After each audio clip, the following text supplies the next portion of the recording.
We now welcome on the call the head coach of the Maine Black Bears, Jordan Stevens. Good morning, Jordan. Morning, Rob. Congratulations to you and your guys. A nice win on homecoming, big crowd, and you beat LIU 24-13. What did you like about the way your guys played?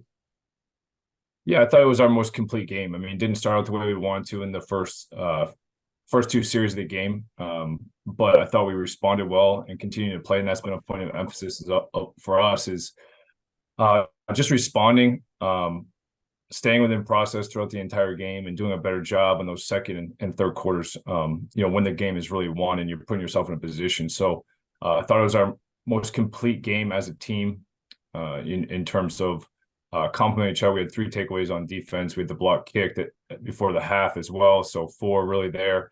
So a lot of good things to build off and to focus on, and some things to correct, obviously, and there's a lot of areas to be better, but always good to get a win on homecoming.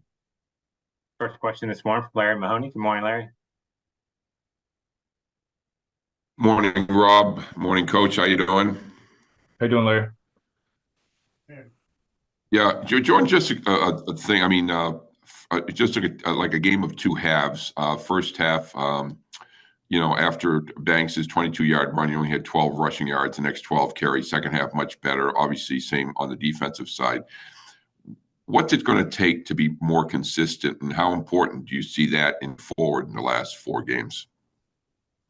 Yeah, I mean, the word consistent you mentioned, that's the word we've been talking about. I mean, we're doing a lot of good things. We have winning plays, winning defense.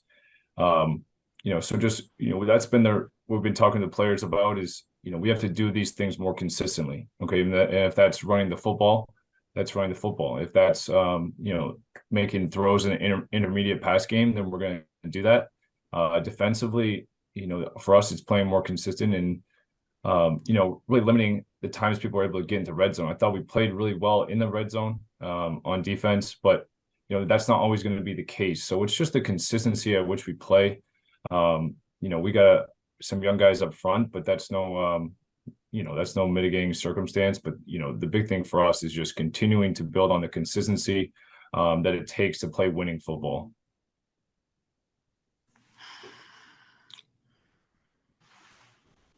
Do you have anything else? Okay. Do you have anything else, Larry? Or are you good? The other thing, thanks, Rob. Coach, each team had 4 players attended, a very physical game. How did you come out of this injury-wise? I know you lost 2 offensive linemen, a defensive lineman. Where are you as far as health-wise? Thank you. Yeah, we're pretty, most of those guys were just temporary things. I know for LIU, I think they had some cramping going on during the game, but, for us, the only one that's really, that's going to be a timely thing is Dorian Royal. So, we're not sure when we're going to get him back right now, but the rest of those guys are day-to-day, and we expect them to go this week. Thank you. Jordan, you talked about the difference in the 2 halves. You're down 10-7 at the break, and you come out 14 plays, 85 yards, and get on top, never trail the rest of the way. What was the message at halftime, and what changed there in the second half? Yeah, I think it started before the half. We blocked the kick, which was great because it really kind of sparked our team. And just the message of, this is college football. This is there's going to be tight games. There's going to be times when we're down. Doesn't mean we might be down for the moment, but we're not down for the game, and that we have to continue to play. And it was really good to see. We've hit some explosives the past 2 games, but good to see our offense put together sustained drives. I mean, to go 14 plays, I think we took almost 6 minutes off the clock to start the second half. Obviously, a point of emphasis for us is winning that middle 8, and we were able to do that. But the message was just continue to play, and that everything is in front of us. We have a whole nother half of football, and our guys really responded well and took on that challenge.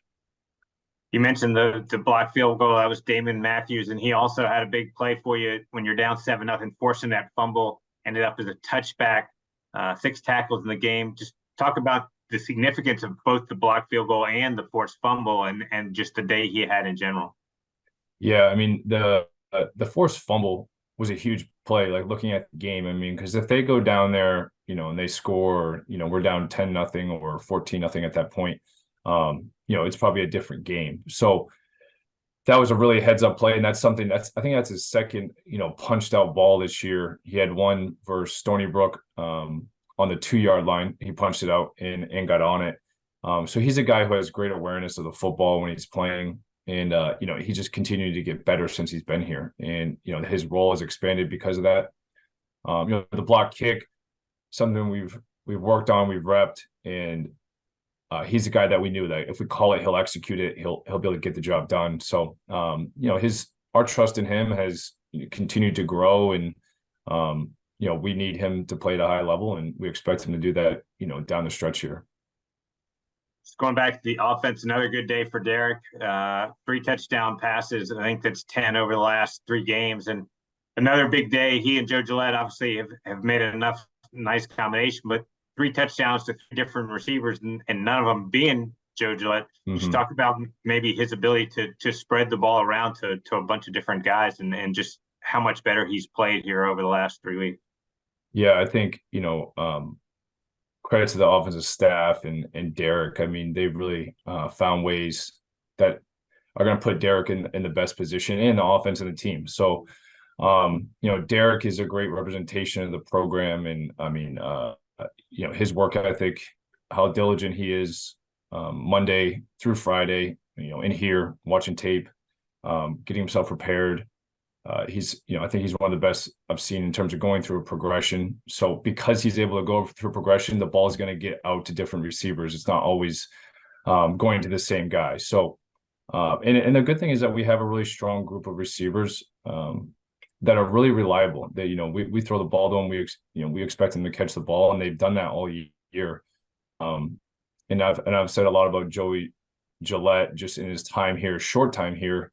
I don't know if I've been around a guy who's made an impression in such a short amount of time. And really, it's not through his words, it's through his work ethic, and that's shown on the field. So we're ecstatic for him, and just the work he's put in, and he just comes to work every day and has gotten better and better. With Tristan out at the running back spot, Tavian Banks got the bulk of the carries and came up with 73 yards. How did you feel like he played, and maybe how is he a little different back than Tristan? Yeah, I mean, that was the most really participation that Tavion has had in his time here. So really good to see him get back healthy after an injury at the end of camp that kept him out the first 4 or 5 games of the season. So to get him back was huge, and I just see him have some really productive runs. There's stuff there to clean up, but we, as when we all know, the running back position is one you got to have depth at. And he's certainly stepped up in this moment. And, even with John Gay, Brian Santana, some other backs have really stepped up and continued to show that, we do have areas where we can run the football. And we're going to continue to improve that and continue to build on that. You touched on the turnover number of 3-0 in your favor, and that's been a common theme of forcing multiple turnovers all year long. How much has that gotten to be maybe a sense of pride for your guys in secondary, and sort of contagious where they're ball hawking, and seems, like I said, it's become an every week thing for you guys? Yeah, I mean, the ability, takeaways are huge. And I think the bigger thing with takeaways is scoring off them. And, I think we had 7 points off turnovers.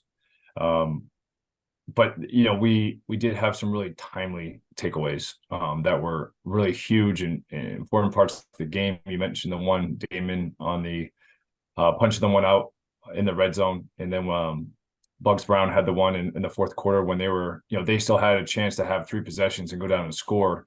And we get the takeaway right away. We didn't score on that one, but again, just being able to play aggressively, I think it speaks to our guys doing a better job running to the football as well and pursuing. And the ball is everything, right? So that's something that we're going to continue to emphasize is protecting the ball, securing the ball on offense, and getting takeaways on defense. Yeah, follow up. Go ahead, Larry. Thanks, Rob. Yeah, just looking ahead to Campbell, they've had some impressive results, a couple tough losses to good teams. What do you see what concerns you against Campbell? Thank you. Yeah, Campbell, I mean, Coach Minder's done a great job there in building this program up, and they have athletes on both sides of the ball. And I think what they've been able to do, the Williams, the quarterback, has done a great job. I mean, they're scoring 37 points a game. So they're an explosive offense. I think they can find a way in the run and the pass game. And even when it's pass game, I mean, we have to be able to contain the quarterback and do a great job there. But and then their efficiency on third down, efficiency in the red zone is something that, we're going to have to do a great job. It's a huge challenge this week going down there. Defensively, athletes, I think they got length as well up front. They have size. So they're a team that's really built to go down the stretch here, in the late October into November. So a lot of respect for what they've done this year, and we'll approach this week the right way and with the right focus. All right, Jordan, thanks so much for the time this morning. Safe travels to North Carolina, and we'll talk to you next Monday. Thanks, Rob. Have a great week. See you next week. You too. Thanks.